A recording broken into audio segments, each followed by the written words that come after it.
My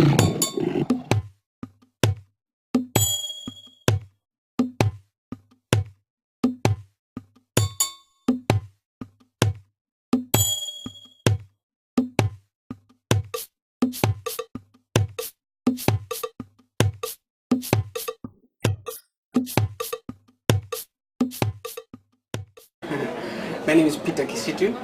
I'm from Uganda, Ugandan, and I'm a consultant in trade, specializing in Europe, Africa trade. I'm basically involved in the export of fruits and vegetables from Uganda to Belgium and the Netherlands. Does the trade goes well, or are there a lot of problems? Well, there are lots of challenges, a lot of challenges that need the intervention of both the European government, the Dutch government in this respect, and the Ugandan government. And I'll give you an example. One of the biggest hurdles that we face is on remittances, money transfer. Because you find that some of the exporters there are too small, some of them don't even have a bank account. And they have to send their money by Western Union. Now you'll see that they will lose part of their income. They already, by sending money by Western Union, they're already losing 10% of their revenue. Because the exchange rate of Western Union is not the exchange rate, it's not the market rate of there. It's not the market exchange rate. I'll give you an example. If the Uganda shilling to a euro is now 3,600, Western Union will buy at 3,100. So the profits are already wiped out by sending money using this medium. Yes. And on top of the lower exchange rate, they have a transaction fee. So that's the biggest hurdle. And because the farmers don't have enough capital, they want to send you the goods and you send them the money so that they can make another shipment. So you find that every time there's little or no profit, and sometimes we're even eating into their capital just by sending money. They lose money. They lose money. Don't make money. They lose money. They if lose they money. want to They're making Western Union richer. Yes. Yeah. Even if the market is good enough here, there must be a better way for them to transact, to send money. I mean, that can instant transaction like Western Union is doing. But if banks could devise a way of doing that, so they can have at least a 24-hour send of money, whereby somebody can come and withdraw money or through a mobile phone that we're using now, that could be a long way to help the farmers and exporters. The second example I was giving you, the problem that we have is there's an inconsistency in European legislation. When I bring peppers, the habaneros in Brussels, they tell me they are not allowed because of a certain pesticide. And the same peppers are going to be allowed in Amsterdam. So we have again to change route to bring peppers through Amsterdam, distribute to Amsterdam, and then go to and sell them in Brussels as well. And then when we bring aubergine, one time I brought aubergines, you know the aubergine, the white eggplants. They go to Schiphol Airport, about 50 boxes of these aubergines were retained at Amsterdam Airport. And they were claiming there's something wrong with them. But the same aubergines are going to be allowed in Brussels Airport.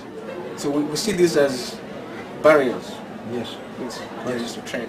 And we see that every time when the season for Dutch peppers is starting, the restrictions on our peppers will increase. Yes.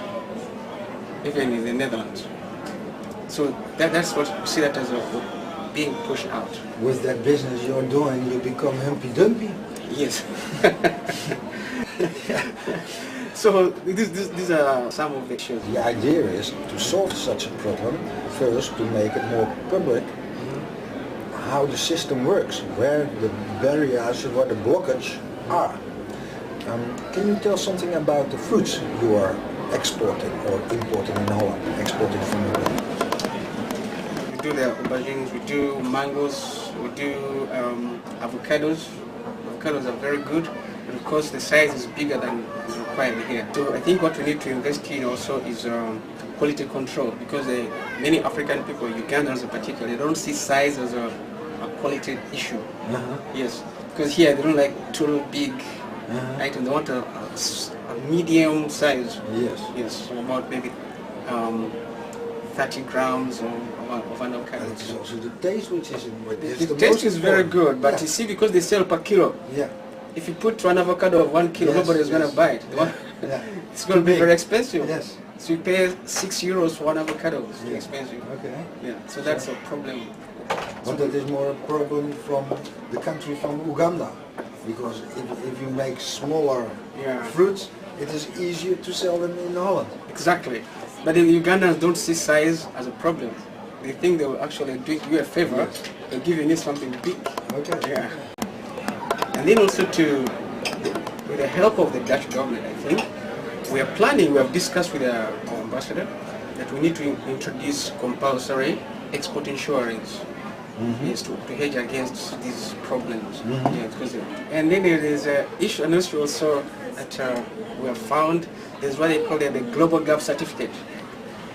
That before you go to a supermarket to have a Ugandan avocado on the supermarket shelf, you're going to have a global gap certificate. And acquiring this certificate costs about 20,000, 30,000 euros. That's out of reach. So we see that also as a very big obstacle. You have the goods, but they say you need the certificate. The certificate is too expensive. And the people to give out the certificate must come from Europe. They must do the audit of the farm, the environmental audit, quality audit, everything, packaging, and just cannot afford that. Yes. Even though we have the goods, but we don't have the certificate. Yes.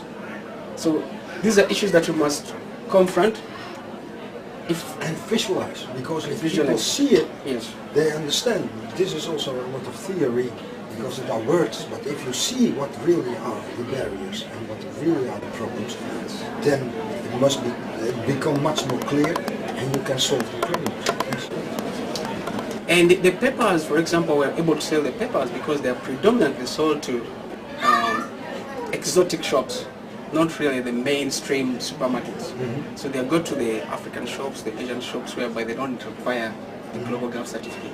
But that's a very small percentage of the market. We are aiming also to participate in the mainstream Dutch market. Yes. But we cannot because we don't have this certificate.